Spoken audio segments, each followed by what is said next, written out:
നമസ്കാരം സുഹൃത്തുക്കളെ, നമ്മുടെ പുതിയൊരു വീഡിയോയിലേക്ക് എല്ലാവർക്കും സ്വാഗതം. അപ്പോൾ എനിക്കറിയാം ഞാൻ കുറേ ദിവസങ്ങളായി വീഡിയോ ഇട്ടിട്ട്. എൻ്റെ സബ്സ്ക്രൈബേഴ്സ് ആരെങ്കിലും ഇത് കാണുന്നുണ്ടെങ്കിൽ റിയലി സോറി. ഞാൻ സ്റ്റഡി ചാലഞ്ച് ചെയ്ത് വരുമായിരുന്നു 10th പ്രിലിംസിന് വേണ്ടി. അത് കഴിഞ്ഞപ്പോഴാണ് സെക്രട്ടേറിയറ്റ് അസിസ്റ്റൻ്റ് നോട്ടിഫിക്കേഷൻ വന്നത്. അപ്പം ഞാൻ ഭയങ്കര ഒരു ഡിലമ്മയിലായിരുന്നു. സെക്രട്ടേറിയറ്റ് അസിസ്റ്റൻറ്റിന് വേണ്ടി പഠിക്കണോ അതോ 10th പ്രിലിംസിന് വേണ്ടി പഠിക്കണോ? ഞാൻ PKPSCയുടെ ഒരു കോഴ്സും എടുത്തിട്ടുണ്ടായിരുന്നു. അത് ആക്ച്വലി ഡിസംബറിൽ തുടങ്ങിയതായിരുന്നു. അത് തുടങ്ങി ഞാൻ പക്ഷേ 10th പ്രിലിംസിന് വേണ്ടിയാണ് പഠിച്ചുകൊണ്ടിരുന്നത്. അപ്പം ഈ പ്രിപ്പറേഷനും ശരിക്കും പോകുന്നില്ല, സെക്രട്ടേറിയറ്റ്സിൻ്റെ പ്രിപ്പറേഷനും ശരിക്കും പോകുന്നില്ല. PKയുടെ ക്ലാസ്സസൊക്കെ കുറേ താമസിച്ചാണ് ഞാൻ കുറേയൊക്കെ പെൻഡിങ് വന്നു. 10th പ്രിലിംസിൻ്റെ പ്രിപ്പറേഷനും കറക്റ്റായിട്ട് പോകുന്നില്ല. അപ്പം ഞാൻ ഡിസൈഡ് ചെയ്തു എന്നാൽ പിന്നെ സെക്രട്ടറി അസിസ്റ്റൻറ്റിൻ്റെ PKയുടെ ക്ലാസ്സസ് പ്രോപ്പറായിട്ട് ഫോളോ ചെയ്യാമെന്ന്. അങ്ങനെ ഒരു ഡിലമയിലായിരുന്നു കുറച്ച് ദിവസമായിട്ട്. പിന്നെ ന്യൂ ഇയർ ഒക്കെ കഴിഞ്ഞപ്പോഴത്തേക്കും ആ ഒരു ഒരാഴ്ചയൊന്നും വീഡിയോസൊന്നും ഇടാൻ പറ്റിയില്ല. സോ അതുകൊണ്ടാണ് വീഡിയോസ് ഇടാൻ താമസിച്ചതും ഒക്കെ. അപ്പം ഇതൊരു ചെറിയ സ്റ്റഡി വ്ളോഗാണ്. ഞാൻ ഇപ്പോൾ പഠിക്കുന്നത് രാവിലെ എന്നിട്ട് ഒരു 9:30 to 10 1 hour ഞാൻ പഠിക്കും. അപ്പം ആ ഒരു ടൈമിൽ ഞാൻ കുറച്ച് PKPSCയുടെ കറണ്ട് അഫയേഴ്സാണ് കേട്ടോ പഠിക്കുന്നത്. അപ്പം ഡെയിലി കറണ്ട് അഫയേഴ്സ്. അപ്പോൾ സാറ്റർഡേ അതിൻ്റെ എക്സാം ഉണ്ട്. അപ്പോൾ അതിന് വേണ്ടിയാണ് ഞാൻ പഠിച്ചുകൊണ്ടിരിക്കുന്നത്. അപ്പം ഞാൻ കറണ്ട് അഫയേഴ്സ് പഠിക്കുമ്പോഴത്തേക്കും എനിക്ക് ഫാക്ട്സ് ഓർത്തിരിക്കാൻ ഭയങ്കര പാടാണ്. സോ ഞാൻ എന്ത് ചെയ്യുന്നത് വെച്ചാൽ അതിനകത്ത് ഏതെങ്കിലും ഒരു കാര്യം മനസ്സിലായില്ലെങ്കിൽ, ഇപ്പം ഓപ്പൺ ഡേറ്റ കിറ്റ് എന്ന് പറയുന്നൊരു സംഭവം പഠിക്കാനുണ്ടായിരുന്നു. അപ്പം നമുക്കറിയത്തില്ല ഓപ്പൺ ഡേറ്റ കിറ്റ് എന്താണെന്നുള്ളത്. അപ്പോൾ ഞാൻ ഓപ്പൺ ഡേറ്റ കിറ്റ് എന്താണെന്നുള്ളത് ഗൂഗിളിൽ നോക്കി പഠിക്കും. അപ്പം ഓരോ കാര്യങ്ങൾ, വിസ്താർ എന്ന് പറഞ്ഞൊരു പ്രൊജക്റ്റിൻ്റെ കാര്യം പഠിച്ചു. അപ്പം വിസ്താർ അത് ഗൂഗിളിൽ നോക്കും. അങ്ങനെ പഠിക്കുമ്പോഴത്തേക്കും എന്താണ്, നമുക്ക് കറണ്ട് അഫയേഴ്സ് പെട്ടെന്ന് ഓർത്തിരിക്കാൻ പറ്റും. അല്ലാതെ ഇങ്ങനെ മഗ്ഗപ്പ് ചെയ്താൽ ഇങ്ങനെ നമ്മൾ പഠിച്ച് വായിച്ച് പോയി ലാസ്റ്റ് എൻ്റെ കാര്യം കേട്ടോ, എനിക്ക് ഓർമ്മ വയ്ക്കാൻ ഭയങ്കര പാടാണ്. അപ്പം ഞാൻ സെക്രട്ടേറിയറ്റ് അസിസ്റ്റൻറ്റും നമ്മുടെ സെയിൽസ്മാനും അയച്ചു. നിങ്ങൾ ആരെങ്കിലും അയക്കാനുണ്ടെങ്കിൽ വീണ്ടും അയക്കുക, ഞാൻ അയച്ചിട്ടുണ്ട്. അപ്പം ഇപ്പോൾ നോട്ടിഫിക്കേഷൻ ഓണാണ്. ഡിഗ്രി ഉള്ളവർക്ക് സെക്രട്ടേറിയറ്റ് അസിസ്റ്റൻ്റ് അയക്കാം.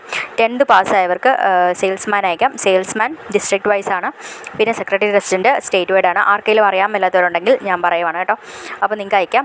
നോട്ടിഫിക്കേഷൻ ഓണാണ്. ഞാൻ അയച്ചു. പിന്നെ അത് കഴിഞ്ഞപ്പോഴത്തേക്കും വൈകുന്നേരം ആയപ്പോഴും ഞാൻ ചെറിയൊരു ക്ലിപ്പ് എടുത്ത് വെച്ചാൽ ഞാൻ പഠിച്ചുകൊണ്ടിരിക്കുകയാണ്. എൻ്റെ ബുക്ക് സൈഡിൽ കാണാം. അപ്പോൾ ഇപ്പം പിള്ളേർക്ക് നമ്മൾ എന്തെങ്കിലും ചെറിയ സ്നാക്ക് കൊടുത്താൽ കുറച്ച് നേരം അവർ അതിൽ ഇമ്മേഴ്സ്ഡ് ആയിട്ടിരുന്നോളും. അപ്പോൾ നമുക്ക് പഠിക്കാം. അങ്ങനെ അവളിതാ മുന്തിരിയൊക്കെ കഴിച്ചുകൊണ്ടിരിക്കുകയാണ് കേട്ടോ. ആ മുന്തിരി അമ്മ ഇവിടുന്ന് കൊണ്ടുവന്നായിരുന്നു. എന്നിട്ട് അത് കഴിഞ്ഞപ്പോൾ ഞാൻ കുറച്ച് വൈകുന്നേരം പഠിക്കായിരുന്നു കേട്ടോ.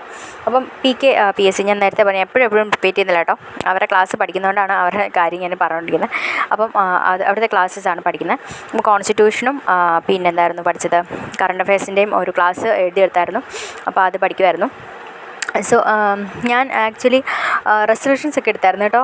ഞാൻ എൻ്റെ നമ്മുടെ ഗോൾസിൻ്റെ ഇതൊക്കെ ഇട്ടിരുന്നു, വീഡിയോസ് ഉണ്ടാക്കുന്ന വീഡിയോസ് ഇട്ടായിരുന്നല്ലോ. നമ്മുടെ വിഷൻ ബോർഡ് ഞാൻ എല്ലാ ദിവസവും രാവിലെ നോക്കാറുണ്ട് കേട്ടോ.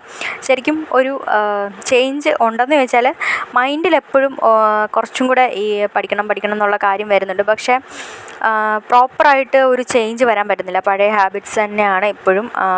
ഒരു ഡയറ്റിൻ്റെ കാര്യമാണെങ്കിലും ഞാൻ വിഷൻ ബോർഡിൽ പറഞ്ഞ കാര്യങ്ങളൊന്നും കറക്റ്റായിട്ട് ഫോളോ ചെയ്യാനൊന്നും പറ്റുന്നില്ല കേട്ടോ. ഡയറ്റിൻ്റെ കാര്യമാണെങ്കിലും പഠിക്കുന്ന കാര്യങ്ങളൊന്നും എനിക്ക് പറ്റുന്നില്ല. ഓഫ് കോഴ്സ് നമുക്ക് ഒരു സുപ്രഭാതത്തിൽ വേറൊരാളായിട്ട് മാറാൻ പറ്റില്ല. നമുക്ക് പതുക്കെ മാറാൻ പറ്റും. പക്ഷേ എപ്പോഴും മൈൻഡിൽ ഇങ്ങനെ ഡിസംബർ ലാസ്റ്റ്, അതായത് ഈ വർഷം ഡിസംബർ ലാസ്റ്റ് ആകുമ്പം എനിക്കിത് മാറണം, ഇപ്പം ഇരിക്കുന്ന പോലെ ആവരുത്, കുറച്ച് മാറണം. അപ്പോൾ സെക്രട്ടറീസിൻ്റെ എക്സാം തീരും, നമ്മുടെ സെയിൽസ്മാൻ്റെ എക്സാം തീരും. അപ്പോൾ അതിൽ ലിസ്റ്റിൽ വരണം. ഇപ്പോൾ ഇരിക്കുന്ന അതേ സിറ്റുവേഷനിൽ തന്നെ ഞാൻ ആകാൻ പാടില്ല, അങ്ങനെ ഒരാഗ്രഹമുണ്ട്. പക്ഷേ ചേഞ്ച് ഭയങ്കര പാടുമാണ്. ഇങ്ങനെ സിറ്റുവേഷനിൽ ആരെങ്കിലും ഉണ്ടെങ്കിൽ കമൻറ്റ് ചെയ്യാം കേട്ടോ. അതായത് നമ്മൾക്കൂടെ പറ്റുന്നില്ല, നമുക്ക് ആഗ്രഹമുണ്ട്, പക്ഷേ വീണ്ടും ഡിസ്ട്രാക്ഷൻസിലേക്ക് പോവാണ്. സോ എന്തായാലും പഠിക്കണം. നമുക്ക് സെക്രട്ടറീസിൻ്റെ എന്തായാലും അയച്ചു, 2 എക്സാം അയച്ചു. ഇപ്പം ഈ വർഷം തന്നെ ലിസ്റ്റിൽ ഉൾപ്പെടുവാണെങ്കിൽ നമ്മുടെ ലൈഫ് തന്നെ മാറും. ഈ കാര്യങ്ങളെല്ലാം അറിയാം കേട്ടോ. എന്നാലും ഒരു ഡിസ്ട്രാക്ഷനാണ്. സോ വീഡിയോ ഇഷ്ടപ്പെട്ടെങ്കിൽ ലൈക്ക്, ഷെയർ, സബ്സ്ക്രൈബ്.